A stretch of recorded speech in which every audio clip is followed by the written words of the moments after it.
जय कृष्ण गोविंद हरे मुरारी, हे नाथ नारायण वासुदेवा। राधे कृष्ण राधे कृष्ण, राधे राधे राधे कृष्ण। जय श्री कृष्ण, राधे राधे, जय माता दी, हर हर महादेव, जय भोलेनाथ। आप नित्य पूजा से जुड़े हुए व्यक्ति हैं, आप मंत्र जप से जुड़े हुए व्यक्ति हैं, आपने बहुत दिनों से पूजा पाठ की है, आपने बहुत दिनों से पूजा पाठ करते आ रहे हैं और विधि विधान से करते आ रहे हैं, और धीरे धीरे करके आप जप की तरफ बढ़ने लगते हैं, तपस्या की तरफ बढ़ने लगते हैं। आपने इस बात को महसूस भी किया होगा कि जब आप जप करने बैठते हैं तो आपको बहुत ज़्यादा डिस्टरबेंस होता है, आपको बार बार कोई ना कोई डिस्टर्ब कर देता है, आपको बार बार कुछ ना कुछ ऐसी घटनाएं आपके आसपास घटने लगती हैं जिसकी वजह से आप भ्रमित हो जाते हैं या आपको गुस्सा आने लगता है।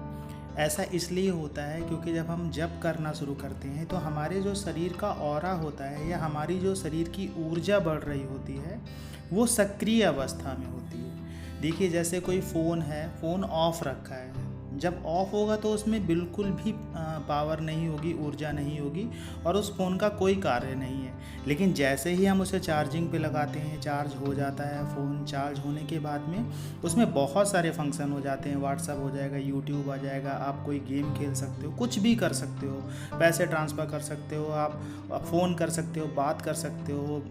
उसके बाद में आप बहुत सारी चीज़ें ऐसी हैं जो उसमें ब्राउज़ कर सकते हो, बहुत सारी जानकारियाँ आपको मिल जाती हैं। तो ये कब हुआ? जब आपने उसमें ऊर्जा देना शुरू किया।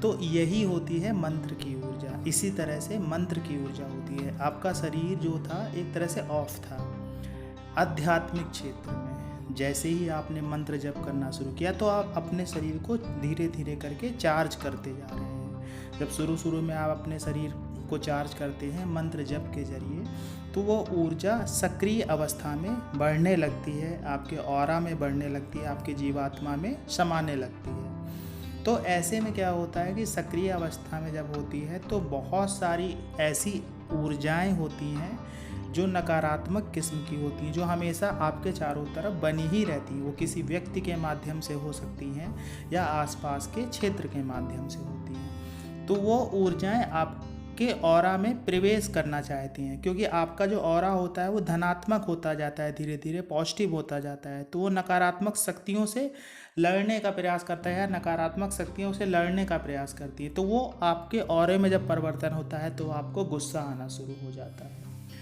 अब ऐसे कौन से 5 व्यक्ति हैं जिन्हें गुस्सा आता है? तो पहले हम ये जान लेते हैं कि गुस्सा किस तरह से आता है। देखिए, गुस्सा आने का कारण क्या होता है? जैसे आप कोई कार्य करते हैं, सबसे बड़ी बात ये होती है कि आप ईमानदार हैं, पहली चीज़ तो ये है। दूसरी बात ये होती है कि आपका हृदय पवित्र है, आपका हृदय साफ है, आप लोगों के प्रति कभी भी गलत नहीं सोचते हैं, ना लोगों का बुरा करते हैं। ऐसे गुण आपके अंदर हैं, आप दान पुण्य में रहते हैं, आप लोगों की भलाई सोचते हैं और आप पूजा पाठ भी करते आ रहे हैं बहुत दिनों से। उसके बाद में आपने जप करना शुरू कर दिया। अब होता क्या है, जैसे आप किसी भी एक ऐसे व्यक्ति से मिलते हैं जो हो सकता है आप उसे ना जानते हो और उसे देखते ही आपको बहुत तेज़ी से गुस्सा आ जाएगा। हो सकता है वो व्यक्ति आपके पास में कुछ काम कराने आया हो और आपको उसको देखते ही गुस्सा आ जाएगा। आप उसे कुछ गुस्सेवश कह भी दोगे, बाद में आपको तुरंत रियलाइज़ होगा नहीं नहीं, हमें ऐसा नहीं कहना चाहिए, पता नहीं मुझे क्यों गुस्सा आ गया। इस तरह से आपके अंदर फीलिंग आना शुरू हो जाती है, आपके अंदर इस तरह से एक बात आना शुरू हो जाती है कि हमने पता नहीं इसके ऊपर क्यों गुस्सा कर दिया है, हमें इसका कार्य कर देना चाहिए। तो उसे अचानक देखते ही या उसके करीब आते ही हमें गुस्सा क्यों आ गया? इसका कारण ये होता है कि जब हम जप से जुड़े होते हैं तो हमारी जो एनर्जीज होती है, हमारे अंदर सकारात्मक ऊर्जा का वास होने लगता है और दैवी शक्तियों की सूक्ष्म शक्ति हमारे अंदर समाहित होने लगती है, हमारी जीवात्मा में समाहित होने लगती है।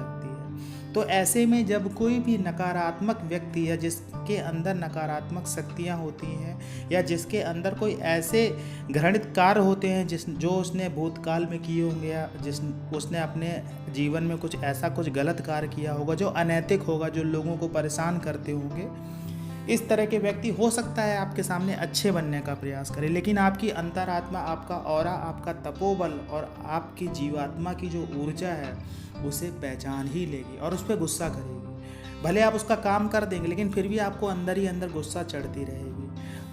हमने कहा ना, आप ईमानदार व्यक्ति हैं, सभी का कार्य करते हैं, सभी का कार्य करना चाहते हैं, लेकिन ऐसे में कभी कभी सडनली गुस्सा आ जाता है तो उसका कारण यही होता है। तो ऐसे व्यक्ति वो होते हैं जो बहुत ज़्यादा पूजा पाठ में लगे रहे होते हैं या पूजा पाठ बहुत ज़्यादा करते हैं, जिनके अंदर सकारात्मक शक्तियाँ बढ़ने लगती हैं। कुछ व्यक्ति ऐसे भी होते हैं जो मंत्र जप करना शुरू कर देते हैं और उनके साथ में ये चीज़ें घटित होने लगती हैं। जैसे जैसे मंत्र की ऊर्जा बढ़ने लगती है वैसे ही वैसे ये अनुभव भी आपको होने लगते हैं कि आपको गुस्सा आ जाता है लोगों पे। देखिए, गुस्सा का अर्थ गलत अर्थ में मत निकालिएगा। ऐसा मत सोचिएगा कि आपको बच्चों के ऊपर गुस्सा आ गया, आपको पति के ऊपर गुस्सा आ गया। आप अपने रिलेशन को छोड़ के, जैसे बच्चे कुछ गलत कर रहे हैं तो उनके ऊपर गुस्सा करना जायज़ है, क्योंकि आप उन पर गुस्सा नहीं करेंगे तो उन्हें सीख नहीं मिलेगी। लेकिन यहाँ बात हो रही है कुछ ऐसे व्यक्ति को जिन्हें देखते ही गुस्सा आ जाता है, जो कुछ कार्य गलत आपके सामने, जिन्होंने कुछ किया नहीं है या उनका किया हुआ कोई गलत कार्य आपको पता नहीं है, लेकिन फिर भी आपको उनके ऊपर गुस्सा आ रहा है, तो ये उस वाले गुस्से की बात हो रही है। इसे आप गलत अर्थ में मत निकालिएगा।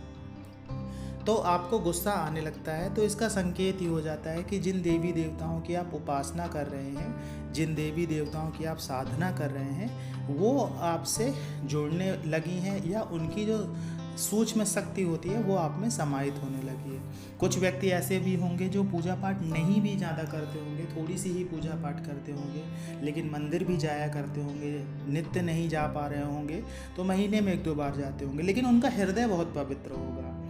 उनके हृदय में किसी के प्रति कुछ गलत नहीं होगा, वो किसी के हृदय को दुखाते नहीं होंगे या किसी को परेशान नहीं करते होंगे। तो ऐसे व्यक्ति के अंदर भी इस तरह की भावनाएं आती हैं उन लोगों को देख के, जो व्यक्ति अपने अंदर नकारात्मक शक्तियां भरे होते हैं, उन्हें देख के उनके अंदर भी गुस्सा आना शुरू हो जाता है। तो ऐसे व्यक्तियों को भी गुस्सा आता है। उसके बाद में कुछ व्यक्ति ऐसे भी मिलेंगे आपको जो पूजा पाठ करते ही करते हैं, मंत्र जप करते ही करते हैं, मंदिर भी जाया करते हैं और उन्हें भी गुस्सा आने लगता है। तो उसका कारण यही होता है क्योंकि आपके अंदर सकारात्मक ऊर्जा इतनी ज़्यादा बढ़ चुकी होती है, आपके अंदर जो जप की ऊर्जा होती है वो इतनी ज़्यादा बढ़ चुकी होती है कि आप लोगों को पहचानना शुरू कर देते हैं। एक सेंस आपके अंदर जगना शुरू हो जाता है, आपके अंदर एक ऐसी कह सकते हैं आप ऐसी शक्ति जागृत होना शुरू हो जाती है जो लोगों को आपकी अंतरात्मा अपने आप ही पहचान लेती है। आप उन्हें देख के भले ही ना पहचाने, लेकिन आपके अंदर जो आपकी अंतरात्मा है, आपकी जो जीव आत्मा है, वो अपने आप ही उन्हें पहचानना शुरू कर देती है। आप लोगों को देख के ही समझ जाएंगे या उनके करीब जाके ही समझ जाएंगे कि ये व्यक्ति गलत है या ये व्यक्ति सही है।